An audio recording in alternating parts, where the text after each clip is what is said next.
Hi everyone, my name's Rachel and this is Pedestrian Safe Roads and about their correlation to climate resilience. Here in Florida we have very high rates of pedestrian deaths, and looking at the data, the Fort Myers data is actually very similar to the Florida data. So any assessments on Florida is very usable for Fort Myers and vice versa. And here you can see the other states that were also very high numbers of deaths due to traffic-related incidences. And then here we see the fatality rates per capita. So this gives a little bit more in-depth of an analysis. Here is the 2019 data from National Highway Traffic Safety Administration. They have so much data on their website. I was able to go back 25 years and see that Florida actually ranks in the top 5 every single year. And the only time that ranks in the top 3 every single year. And the only year that it didn't was 2016, when it ranked in the top 5 still. So I've cut this in half so you can just see the top and the bottom here. So these are the worst, these are the best.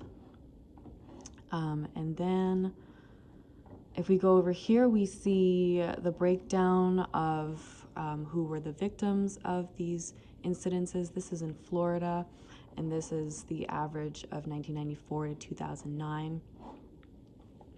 And so just so you can see over time where the majority of it happens. So most people were in passenger cars in the deaths, and light trucks. Pedestrian was actually less than I thought it would be as far as the percentage. Motorcycles, I would have thought motorcycles would have been higher than passenger cars or light trucks, but still pretty high. And then some of them are not accounted for, so it's just other. And then we do see a difference in 2019 in comparison to the 25-year average. There's an increase in pedestrian deaths and a decrease in motor vehicle deaths. And here, a more in-depth analysis between the difference of the 25-year average and 2019. There were almost 3,000 traffic-related deaths every year over the past 25 years, and then here it's increased a little bit. Basically, like the other graph showed, pedestrian deaths increase, the total deaths increase. The only ones that decrease are passenger cars, light trucks, and buses is down here. You can barely see it because almost nobody dies on a bus. That was the most striking, next to the Florida overall death data, was the 0 to 1 people dying in a bus over the past 25 years. And so this is a breakdown of so I took the top 5 each year for 10 years, and I looked at the mode of each state. And so Florida was 10 out of 10 years, Delaware was 8 out of 10 years, so on and so forth. And you can see that only 11 states make up that bottom 5 bracket for safety. And the same, we have a lot of repeats, and so that shows a trend that year to year, it's quite often that a state will be ranking the same. I did look at some data for Iowa, since they were apparently the best as far as low numbers of deaths. And excuse me, take a sip of water. So the only striking difference was their kind of rigorous plan for cracking down on traffic incidences year to year. They had very in-depth studies of where the incidences are happening, who's in charge, what's the plan. They have a very good strategic plan year to year, and this kind of shows the downward trend and projection that they have for their incidences, which is the opposite of Florida. And then these are the most bike-friendly cities in America. This is, sorry. So the thing that I thought was interesting about this is that there was not a direct correlation between the individual cities and the death tolls.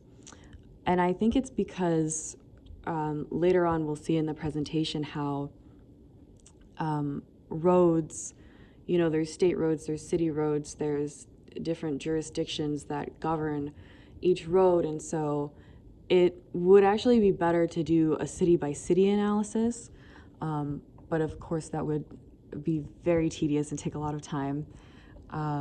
But as you can see, San Francisco is rated the best. This one doesn't just take in death tolls, but it also takes into account how many people are actually driving to work, and how many people are actually driving to work, not just deaths,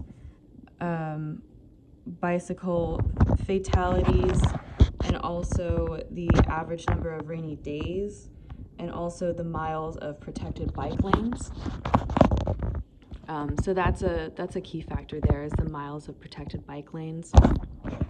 These are some other things that can be considered: safety patrol, road city design, which is an engineering application, public transportation, which also could be engineering related, population size, traffic volume.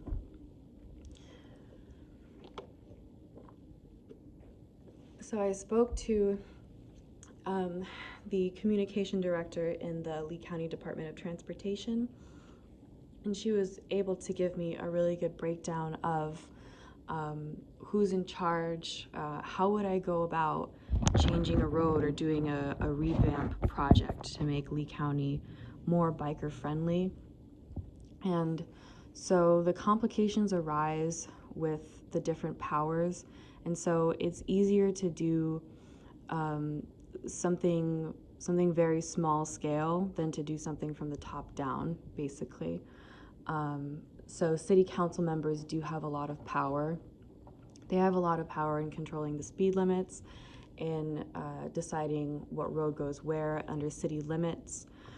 But then there's also the village of Estero, which governs itself, and so they have their village streets, and it might be easier for them to do roundabouts and things like that since they're smaller. The Lee County Department of Community Development, they actually have they plan in advance. They have it up till 2045, things that they plan to do and projects that they plan to support. We'll see that more in future slides. So there's a land development code that comes from them, and they're basically the city planners. And so if a private developer wants to develop a roadway or connect to a road, there's different things they have to do. They have to get a right-of-way permitting in order to connect to a road, and they also have to get a development order, which would start at the beginning of their project. And then also under the Land Development Code would be the Lee County Division or Department of Transportation, and so they have to follow this code. Also in the code, very interesting, they have a specific guideline about landscaping, and you'll see that in a future slide too. So Lee County Department of Transportation does right-of-way permitting. They evaluate roundabout locations where they're appropriate, and they have installed many. The County Landscapes Roadway Project to county core level landscaping. That's what I was talking about with the landscaping requirements. And the Florida Department of Transportation would do, of course, state roads and right-of-way permitting for state roads.